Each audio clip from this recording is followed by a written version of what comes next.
please subscribe and don't forget to press the bell icon to get notified whenever we upload a new video.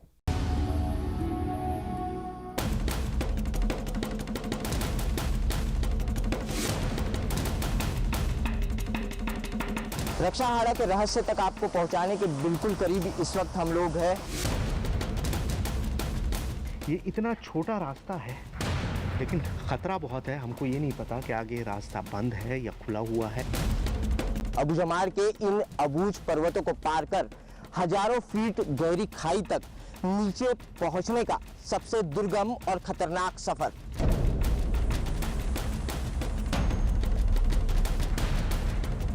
15-20 minute से खिसक रहे थे और उसकी recording भी मेरे पास मौजूद नहीं है क्योंकि वहाँ कैमरा चलाने की कोई जगह नहीं थी। यहाँ पर आप सिर्फ लेट के गुजर सकते हैं। झरने की चट्टानों पर चारों तरफ काई जमी हुई है जिसकी वजह से इन चट्टानों पर काफी फिसलन है। सर ये कुटमसर गुफा का वो पड़ाव है जहाँ से हमको नीचे की तरफ उतरना है। 100 फीट के करीब गहराई है। अगर यहाँ से हमारा पैर फिसलता है तो हम 2000 फीट नीचे इस गहरी खाई में गिरकर मौत के मुंह में समा जाएंगे। आखिरकार हम आपको ले ही आए हैं। दो कहानियां, यही पर मान्यता है। दो रिपोर्टर जिसे अभी तक कोई बूझ नहीं पाया। दो रास्ते और दो ऐसी मंजिलें जहां इससे पहले कोई टीवी कैमरा नहीं पहुंचा। ये कहानियां हैं श्री राम की, श्री राम के निशानों की, जो करीब 7500 साल से देश की नजर से दूर है। हम निकल पड़े थे घने जंगल के बीच एक ऐसे पर्वत की तलाश में जिसका जिक्र रामायण में हुआ, रामचरितमानस में हुआ। एक ऐसा पर्वत जो चट्टानों से नहीं, उन राक्षसों की हड्डियों से बना था जिनका वध श्री राम ने किया था, जिसे आज तक सिर्फ चंद आदिवासियों ने देखा है, जिसका रास्ता सिर्फ गांव के कुछ लोगों को पता है। ये सफर है एक ऐसी गुफा का भी जहां श्री राम ने वनवास के करीब 10 साल बिताए थे। एक ऐसी गुफा जहां श्री राम का शयन कक्ष मौजूद है, जहां वो शिवलिंग भी दिखता है जिसकी स्थापना खुद भगवान राम ने की थी। लेकिन चंद शोधकर्ताओं को छोड़कर आज तक कोई इंसान उस गुफा के आखिरी छोर तक नहीं पहुंच पाया। आज आप भी देखेंगे कुछ ऐसी तस्वीरें जो त्रेता युग से हूबहू मौजूद हैं। आज आप भी साक्षी होंगे उन निशानियों के जिनकी रामायण भी गवाह है। देश के सबसे घने जंगल के बीच, नदी के उस पार, उन दुर्गम रास्तों से होकर एक ऐसा अनदेखा धाम जो इससे पहले आपने कभी नहीं देखा।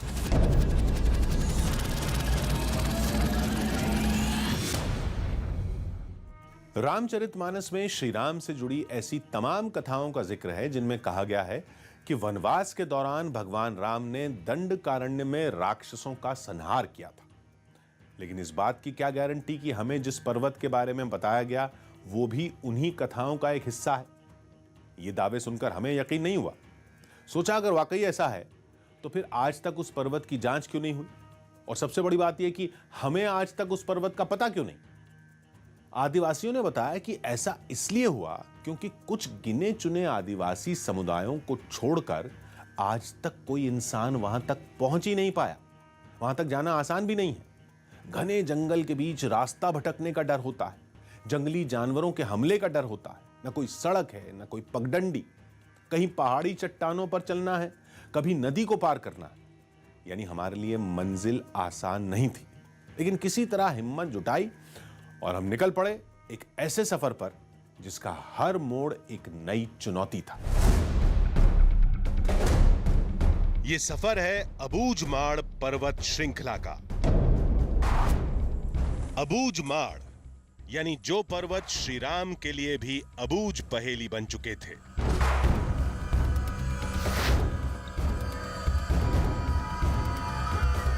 हमें तलाश थी उस पहाड़ की जिसका जिक्र वाल्मीकि रामायण में तो है, लेकिन उसकी तस्वीरें आज तक कभी सामने नहीं आई।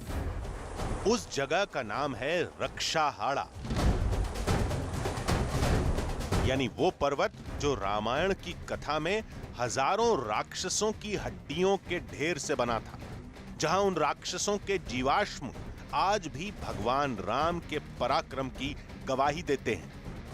अबूझ माड़ हजारों किलोमीटर में फैले हुए दंडकारण्य के जंगल की यही वो अनबूझी पर्वत श्रृंखला है जिसे अभी तक कोई बूझ नहीं पाया।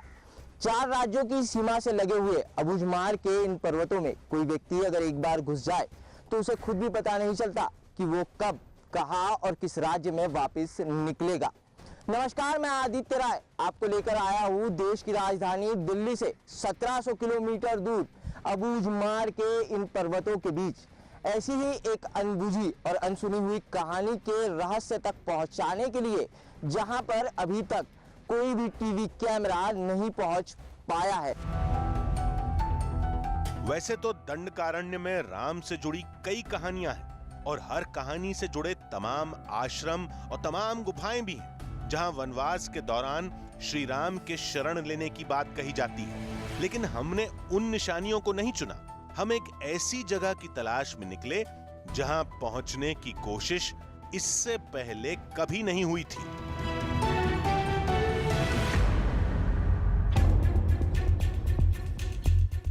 हमारी मंजिल थी नक्सलियों के गढ़ नारायणपुर से करीब 50 किलोमीटर दूर रक्षाहाड़ा, जहां एक पर्वत है और दावा यही है कि वो पहाड़ राक्षसों के जीवाश्म से बना है। सवालों की कश्मकश के बीच हम अपने पहले पड़ाव यानी नारायणपुर पहुंचे।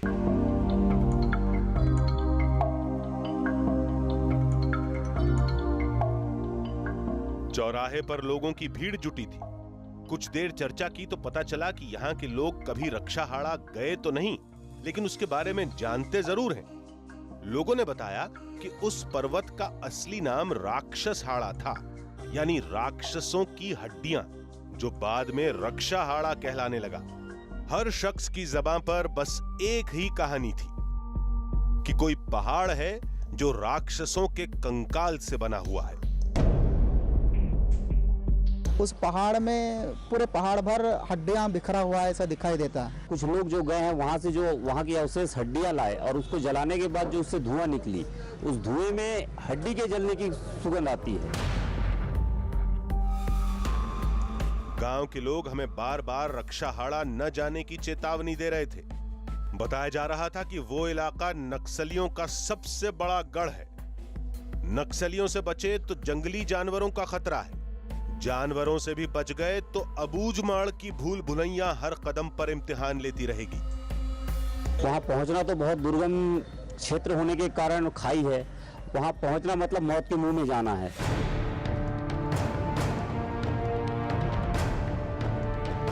नारायणपुर की इंसानी बस्ती को पार करते हुए हम जंगल की तरफ निकल पड़े।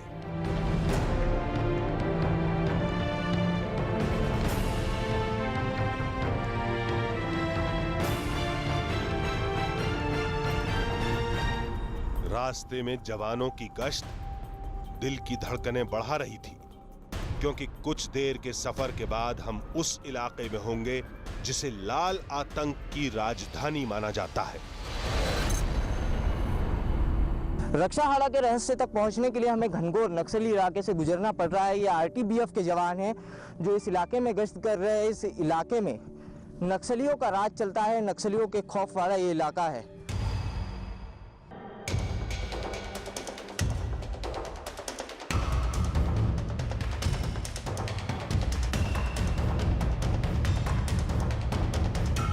डर तो था, लेकिन इन रास्तों पर आगे बढ़ने के सिवाय हमारे पास कोई दूसरा रास्ता भी नहीं था।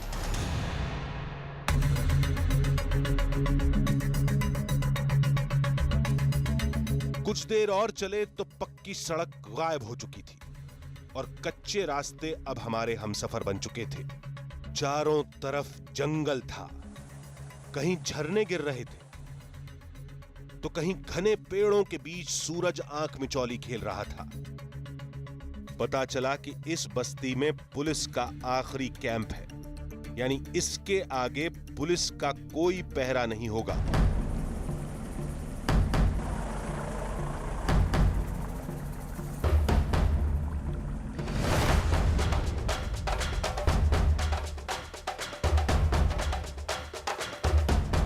अभी 2 किलोमीटर ही चले थे कि रास्ता खत्म हो गया। आगे घना जंगल था और रक्षाहाड़ा पर्वत की तलाश में हमें अभी एक लंबा रास्ता पैदल तय करना था। सुरक्षा बलों के आखिरी कुकड़ाझोर कैंप से 2 किलोमीटर की दूरी तय करने के बाद यहीं से शुरू होती है नक्सलियों की राजधानी अबूझमार के जंगलों की सरहद।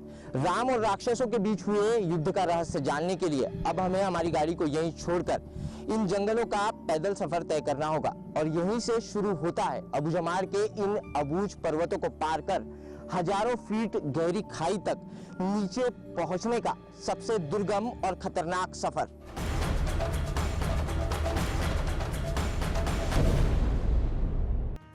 रक्षाहाड़ा पर्वत की खोज में हम दंडकारण्य के सबसे खतरनाक हिस्से में पहुंच चुके थे। घने जंगल के बीच रास्ता खत्म हो चुका था। इंसानी बस्ती का नामो निशान नहीं था, न कोई मदद करने वाला था, न कोई मंजिल का पता बताने वाला। इस बड़ी कहानी को तलाशने के जुनून में हम इतना आगे निकल चुके थे कि वापस आना भी नामुमकिन था। और कुछ देर बाद वही हुआ जिसका डर था। हमारे साथ कुछ ऐसी घटनाएं घटी जिन्हें बयां करते वक्त भी रूह कांप उठती है।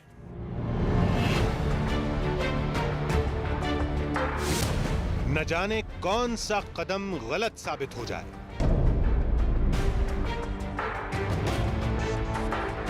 न जाने किस मोड़ पर नक्सलियों से सामना हो जाए। न जाने कौन सी आहट जंगली जानवरों के हमले का सबब बन जाए। हर खौफ को दिल में छिपाकर हम बढ़ते रहे। चंद कदमों के बाद ही अंदाजा लग गया कि इन पर्वतों को अबूझमाड़ क्यों कहते हैं। अबूझमार के जंगल सही में इतने अबूझ है कि इन्हें पार कर पाना नामुमकिन है। हम लोग करीब 2 घंटे का सफर तय करके एक पहाड़ की चोटी पर अभी पहुंचने ही वाले थे कि अचानक आप लोग देख सकते हैं कि इस जगह से पहाड़ पे आगे बढ़ने का रास्ता पूरी तरीके से खत्म हो चुका है। अबूझमाड़ की भूल भुलैया में मंजिल के रास्ते ढूंढना लगभग नामुमकिन था। न कोई पता बताने वाला था, न कोई रास्ता दिखाने वाला।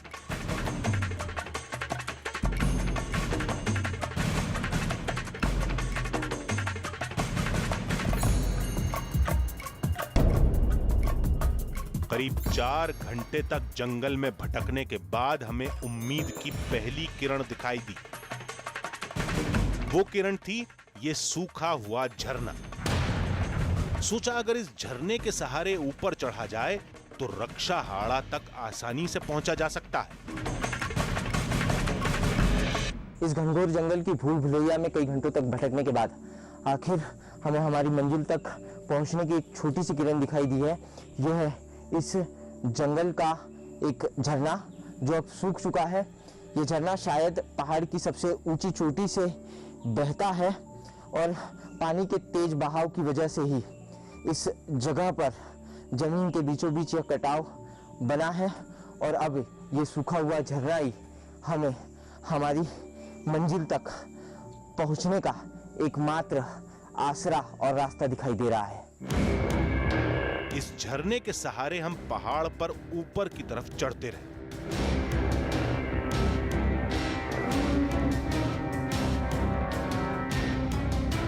हालांकि जितना सोचा था यह रास्ता उससे भी कहीं ज्यादा मुश्किल था।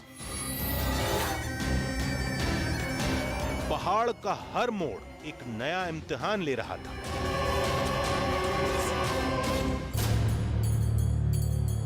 इन रास्तों पर जहन में बार बार यही सवाल उठ रहा था कि अगर वाकई श्री राम इन्हीं रास्तों से गुजरे थे तो उस दौर में यह सफर कितना मुश्किल रहा होगा। हम चंद कदम और बढ़े थे कि इस घाटी में कुछ आवाजें सुनाई दी।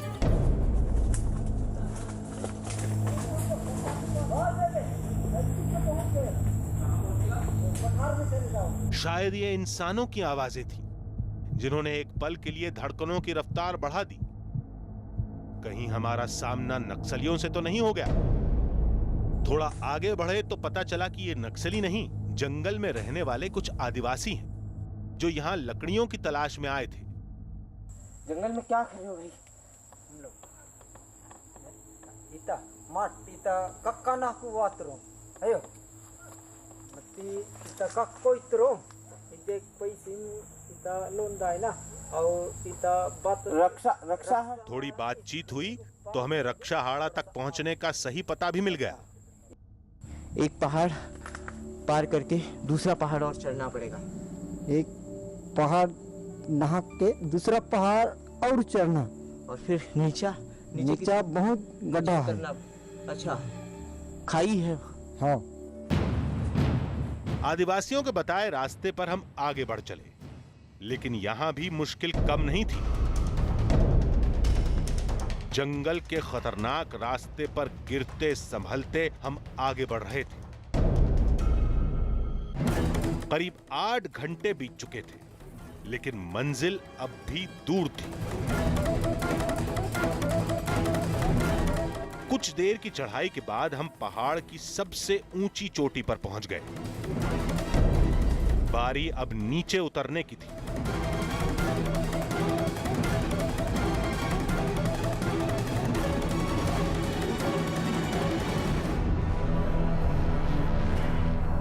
इस खाई में कुछ देर के सफर के बाद पानी की एक धारा दिखाई दी।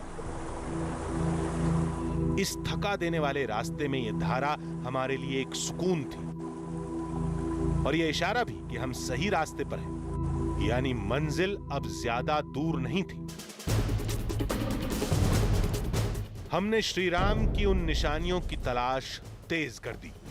हमारा एक गलत कदम सब कुछ खत्म कर सकता था, लेकिन इन खतरों से बचकर हम आगे बढ़ते रहे। कुछ देर और बढ़ते ही एक पहाड़ी नदी सामने थी।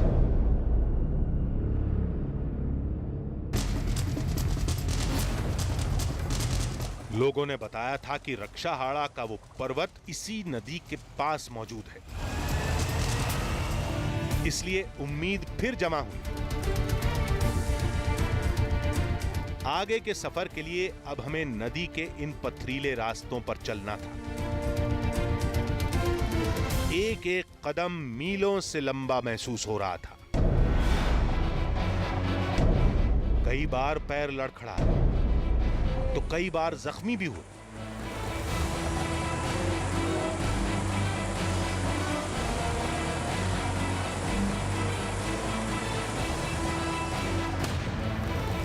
चोट लगी, माइक टूटा,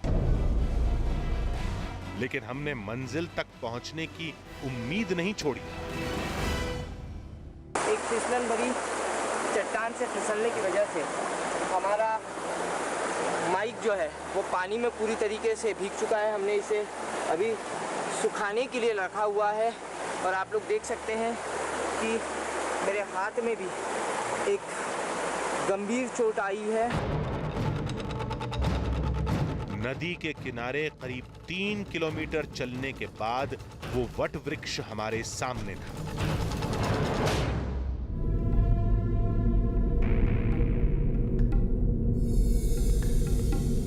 माना जाता है कि यही वो वट वृक्ष है जिसे श्री राम ने राक्षसों के वध के बाद लगाया था, ताकि वो दोबारा जीवित न हो। अगर वो कहानियां सच्ची हैं तो इस वट वृक्ष के नीचे जो चट्टानें हैं वो राक्षसों की हड्डियां हैं। बताया जाता है कि कुछ बरस पहले तक इन चट्टानों के बीच एक गुफा भी दिखाई देती थी, जो वक्त के साथ बंद हो चुकी है। अबूझमाड़ के जंगल में सारी झकझोर देने वाली बाधाओं और मौत के डर को पार करने के बाद आखिरकार हम आपको ले ही आए हैं 7000 साल पुराने उस रहस्य तक, जहां पर अभी तक कोई टीवी कैमरा नहीं पहुंचा। और प्राचीन मान्यता के अनुसार यही वो वट वृक्ष है जिसे 7000 साल पहले भगवान राम ने अबूझमाड़ के इन जंगलों में बोया था। हम काफी देर तक इस पर्वत की पड़ताल करते रहे, सोचते रहे कि क्या ये वाकई वही पर्वत है जिसका जिक्र रामायण में किया गया। क्या वाकई ये पर्वत उन राक्षसों की हड्डियों से बना है जिनका वध खुद श्री राम ने किया था। एक बात तो थी, इस पर्वत की कुछ चट्टानें आसपास की चट्टानों से बिल्कुल अलग थी, लेकिन सिर्फ इन चट्टानों को देखकर यह कहना मुश्किल था कि ये सब कुछ राक्षसों के जीवाश्म से बना है। साइंस भी इस बात की पुष्टि करता है कि जब हजारों हड्डियों का ढेर किसी एक जगह पर कई हजार वर्षों तक इसी तरीके से खुले में पड़ा रहे, तो वातावरण के साथ मिलकर, इन चट्टानों के साथ मिलकर, पानी के साथ मिलकर वो इसी तरीके से फॉसिल्स यानी कि जीवाश्म में तब्दील हो जाता है। लेकिन चट्टानों में तब्दील हो जाने के बावजूद हड्डियों का ये ढेर अपना गुणधर्म नहीं छोड़ता और इन चट्टान नुमा जीवाश्म को जलाने के बाद इनसे हड्डियों की तरह ही दुर्गंध आती है। लोगों ने बताया था कि रामायण के इस सबूत को परखने के लिए कोई भी इंसान एक आसान प्रयोग कर सकता है। मतलब यह कि अगर इन चट्टानों को आग के हवाले किया जाए तो चट्टान जल उठती और चट्टान के जलने से कुछ वैसी ही महक आती है जैसी हड्डियों को जलाने पर आती है। आमतौर पर किसी पत्थर का जल उठना मुमकिन नहीं होता, इसलिए हमने भी इस प्रयोग को आजमाने का फैसला किया। आसपास से कुछ लकड़ियां जुटाईं और इस दावे को आजमाना शुरू किया। हमने जंगल से ही कुछ सूखी लकड़ियां इकट्ठा कर कर उसका ढेर यहाँ पर लगा लिया है और यही चट्टान नुमा फॉसिल्स के टुकड़े हैं जो राक्षसों की हड्डियां कहलाई जाती है। अब लकड़ियों के इस ढेर को आग लगाकर हम इन फॉसिल्स को, इन जीवाश्म को इन लकड़ियों पर जलाएंगे और देखेंगे कि इन फॉसिल से, इन चट्टानों से सही में हड्डियों की बू आती है या नहीं।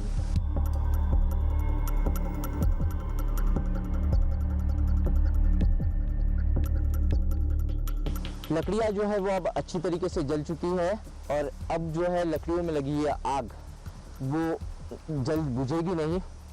अब मैं ये प्राचीन मान्यता के अनुसार राक्षसों की हड्डियों से बना हुआ ये जीवाश्म इन लकड़ियों पर रखता हूँ और कुछ देर बाद जब ये जीवाश्म धीरे धीरे आग पकड़ेगा और उसमें भी जलने की प्रक्रिया शुरू होगी तो ये अपनी एक अलग दुर्गंध छोड़ेगा। अगर इस पत्थर में से, चट्टान नुमा इस जीवाश्म में से अगर हड्डियों के जलने की बू आती है तो प्राचीन मान्यता और गांव वालों ने जो किस्से कहानियाँ हमें सुनाए थे, उन किस्से कहानियों को बल मिलता है। ये चट्टान अब पूरी तरह आग के हवाले हो चुकी थी। हमने काफी देर तक इंतजार किया। शुरुआत में लगा जैसे ये कहानियां सिर्फ लोगों की कल्पना है, लेकिन जैसे जैसे वक्त बीता कहानी बदलती हुई दिखाई दी। कुछ मिनटों के इंतजार के बाद वो चट्टान वाकई जलने लगी और ठीक वैसी ही महक आने लगी जैसी हड्डियों के जलने पर आती है। खुद की आंखों पर यकीन करना मुश्किल है, नामुमकिन है कि कोई पत्थर भी कभी जल सकता है। पिछले 1 घंटे से हम लोग इस चट्टान नुमा पत्थर को जो है लकड़ियों के ढेर पर रखकर जला रहे हैं और आप लोग देख सकते हैं कि चट्टान नुमा इस फॉसिल्स ने आग पकड़ ली है, आग जल रही है और इसके साथ वो एक अजीब सी दुर्गंध भी छोड़ रहा है। और ये दुर्गंध उसी तरीके से है जिस तरीके से हड्डियों को जलाने के बाद दुर्गंध आती है। ये जो कुछ भी हो रहा था वो क्यों हो रहा था, कैसे हो रहा था, इसका हमारे पास कोई जवाब नहीं। हो सकता है कि विज्ञान के तर्क इस रहस्य को सुलझा भी लें, लेकिन ऐसा करना बेमानी था क्योंकि हम किसी रहस्य को सुलझाने नहीं आए थे। हम उन निशानियों को तलाशने आए थे जिनका जिक्र रामायण में किया गया, और शायद ऐसी ही एक निशानी हमारे सामने थी। अब बारी है हमारी दूसरी कहानी की। रामायण में लिखा है कि भगवान राम ने वनवास के करीब 11 साल दंडकारण्य के जंगल में बिताए थे। इस दौरान श्री राम अलग अलग आश्रमों, अलग अलग गुफाओं में रहे थे।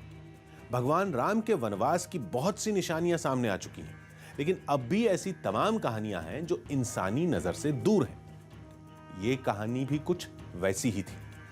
हमें बताया गया कि छत्तीसगढ़ के जंगल में कोटमसर नाम की एक गुफा है, जिसकी खोज 1958 में एक भारतीय शोधकर्ता ने की थी। जिसके बाद कुछ और शोधकर्ता उस गुफा में गए और दावा हुआ कि गुफा के आखिरी छोर पर एक अद्भुत शिवलिंग है। दावा होता है कि यह वही शिवलिंग है जिसकी स्थापना खुद श्री राम ने की थी। रामायण में भी उस शिवलिंग का जिक्र हुआ है। तो चलिए आज चलते हैं जमीन से 150 फीट नीचे घनघोर अंधेरे के बीच एक ऐसी मंजिल की तलाश में जिसकी हर तस्वीर आपको भी अचंभे में डाल देगी। रामायण से जुड़ी निशानियों के मुताबिक दंडकारण्य वन का नक्शा कुछ ऐसा था। मौजूदा दौर में देखें तो ये वन मध्य प्रदेश, छत्तीसगढ़, महाराष्ट्र, आंध्र प्रदेश और उड़ीसा तक फैले थे। भगवान राम से जुड़ी कहानियों के कई सच्चे सबूत दुनिया के सामने आ चुके हैं, लेकिन कुछ ऐसे भी हैं जो अब भी देश की नजर से दूर हैं। ऐसी ही एक कथा को तलाशने हम भी निकल चुके थे। हमारी मंजिल थी छत्तीसगढ़ का एक छोटा सा शहर बस्तर।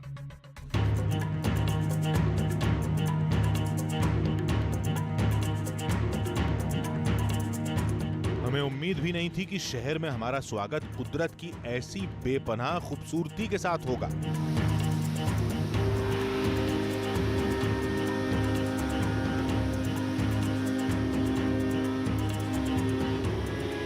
अगर आप इस मुल्क के ताने बाने को सुलझा कर देखेंगे तो हर धागे पर एक नाम आपको जरूर नजर आएगा। वो नाम है राम का। नमस्कार, मेरा नाम सुहेल है और आज हम भगवान राम से जुड़ी कुछ ऐसी निशानियों की तलाश में आए हैं जिन्हें देखकर आप हैरान रह जाएंगे।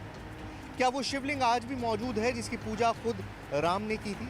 क्या वो गुफा आज भी है जहां पर भगवान राम ने अपने वनवास के 10.5 साल बिताए?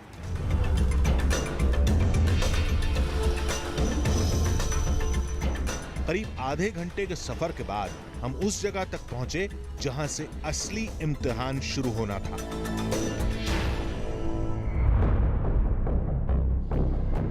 दिल में एक अजीब से खौफ के साथ हम गुफा के अंदर दाखिल हुए। गुफा के भीतर पहला कदम रखते ही आंखों के सामने अंधेरा छा गया। न रोशनी की कोई किरण, न रास्ते का कोई अंदाजा। 2 कदम अंदर आने के बाद से यहाँ पर इतना खूब अंधेरा है कि आप अपने हाथ को भी नहीं देख सकते। आप मुझे देख पा रहे हैं हमारे कैमरे की लाइट की वजह से, और आगे हर कदम चलना बेहद मुश्किल काम है। ये सब कुछ तो सिर्फ शुरुआत थी। गुफा का वो पड़ाव था जहां पर्यटक आसानी से जा सकते हैं। आगे का सफर तमाम चुनौतियों से भरा था। हमें बताया गया कि भगवान राम के हाथों से बनाया गया वो शिवलिंग गुफा के आखिरी छोर पर है, जिसके लिए हमें जमीन से 100 फीट नीचे जाना होगा। ये इतना छोटा रास्ता है लेकिन ख़तरा बहुत है। हमको ये नहीं पता कि आगे रास्ता बंद है या खुला हुआ है। हो सकता है आगे ऑक्सीजन बहुत कम हो, बहुत ज़्यादा कार्बन डाइऑक्साइड और मीथेन मौजूद हो, जिसकी वजह से दम घुट सकता है। तो ये एक बहुत ख़तरनाक कदम है जो मैं उठाऊंगा, और बहुत देर से मैं यहाँ बैठ के सोच रहा था कि मुझे करना चाहिए या नहीं करना चाहिए, क्योंकि ये जानलेवा भी हो सकता है। लेकिन अब मैंने फैसला किया है कि मैं थोड़ी दूर जाके देखता हूँ कि मैं कहाँ तक पहुँच सकता हूँ।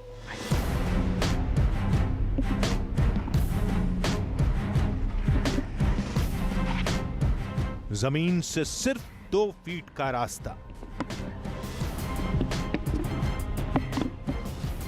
आगे जाना बहुत मुश्किल था, लेकिन रामायण से जुड़ी उस अद्भुत कहानी की तलाश में हम ये जोखिम उठाने के लिए तैयार थे। यहाँ पर आप सिर्फ लेट के गुजर सकते हैं, क्योंकि अगर आप उठ के जाने की कोशिश करेंगे तो दोनों तरफ जो पत्थर हैं आपके जिस्म को फाड़ के रख देंगे। पैर लड़खड़ा रहे थे।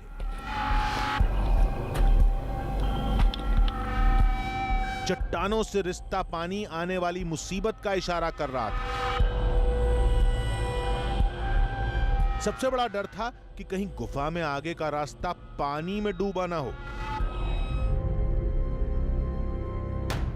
गुफा में बार बार बस यही ख्याल आता रहा कि अगर आज के दौर में भी नीचे तक उतरना इतना मुश्किल काम है, तो उस जमाने में यहां क्या हाल होता होगा। तो दुनिया के सबसे पुराने शिवलिंगों में से एक, या खुद यूं कहें कि भगवान राम ने जिस शिवलिंग को स्थापित किया था, उसकी तलाश की हमारी जो पहली मुश्किल है वो हमारे सामने है। ये कुटुमसर गुफा का वो पड़ाव है जहाँ से हमको नीचे की तरफ उतरना है। 100 फीट के करीब गहराई है, और आप देखिए यहाँ कदम संभाल के तो रखना है आपको, और साथ के साथ आपको अपना सर, अपने हाथ पांव, हर चीज़ का ख्याल रखना है, क्योंकि आपको अंदाज़ा नहीं हो रहा है कि आप कहाँ उतर रहे हैं, और एक एक कदम जो है वो बेहद मुश्किल से आप लेते हैं। चारों तरफ से ये इस तरह के पत्थर निकले हुए हैं, और ये अगर आपके सर पे या किसी भी चीज़ पे लग जाए तो बहुत मुश्किल है फिर आपके लिए बचना, और ख़ास तौर से इन हालात में।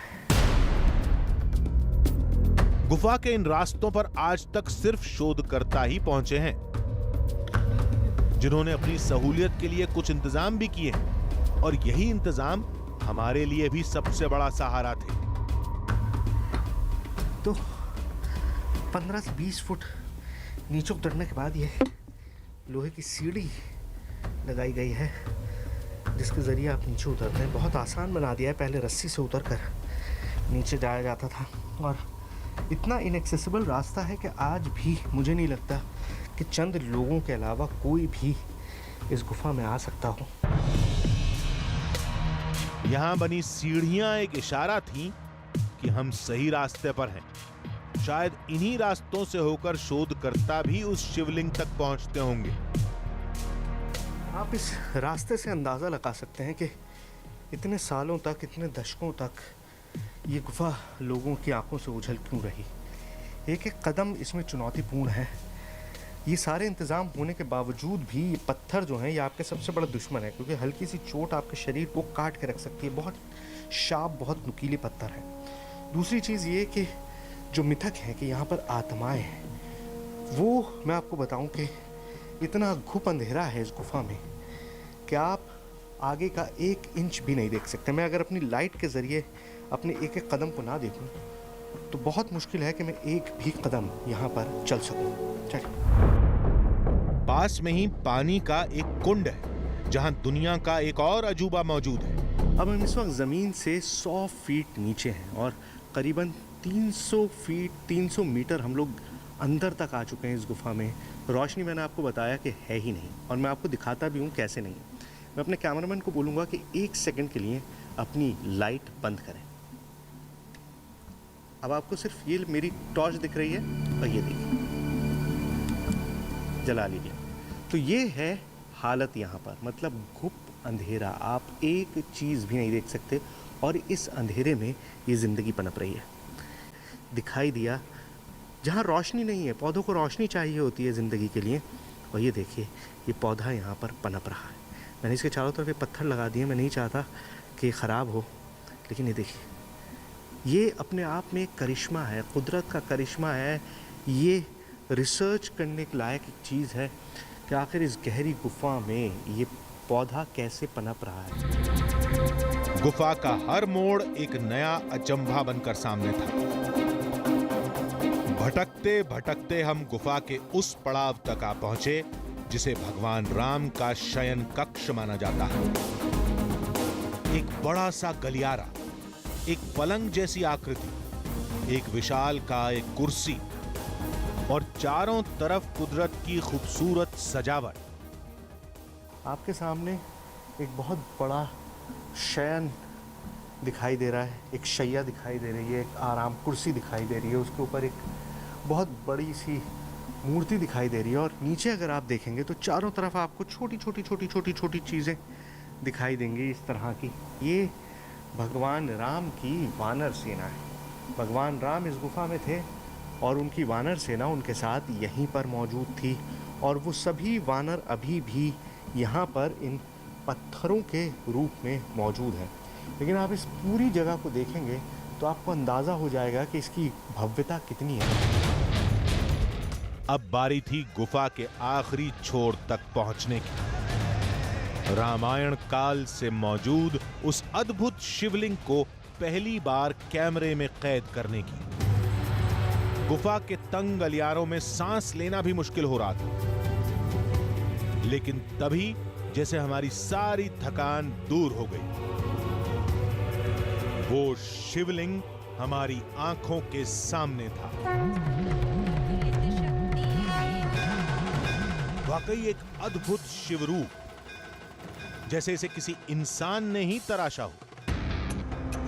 शिवलिंग पर लगे ये तिलक, ये चुनरी सबूत थे कि यहां के आदिवासी आज भी इस शिवलिंग की पूजा करने आते हैं।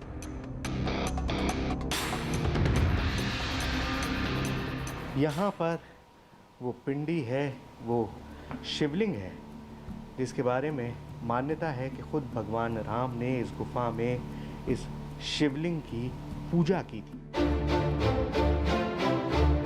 यानी कि यहां की मान्यताओं को माने तो वनवास के दौरान भगवान राम इसी गुफा में रहे थे। इसी गुफा में उन्होंने अपने हाथों से इस शिवलिंग की स्थापना की थी। लंका विजय के बाद भी भगवान राम की वानर सेना ने इसी गुफा में डेरा जमाया था। सच क्या है हम नहीं जानते, लेकिन इतना जरूर जानते हैं कि राम कथाओं से जुड़ी इस गुफा में पहली बार कोई टीवी कैमरा पहुंचा है। पहली बार श्री राम के महादेव दुनिया के सामने आए हैं। जिन्हें विश्वास नहीं है वो इन कहानियों पर तमाम सवाल उठा सकते हैं। ये निशानियां कितनी सच्ची हैं इसके सबूत भी मांगे जा सकते हैं। लेकिन जिन्हें भरोसा है उन्हें न किसी जवाब की जरूरत है न किसी सबूत की। तो अगले हफ्ते फिर मिलेंगे एक नई कहानी के साथ, जिसमें थोड़ा सच होगा, थोड़ा बहाना, आधी हकीकत, आधा फसाना।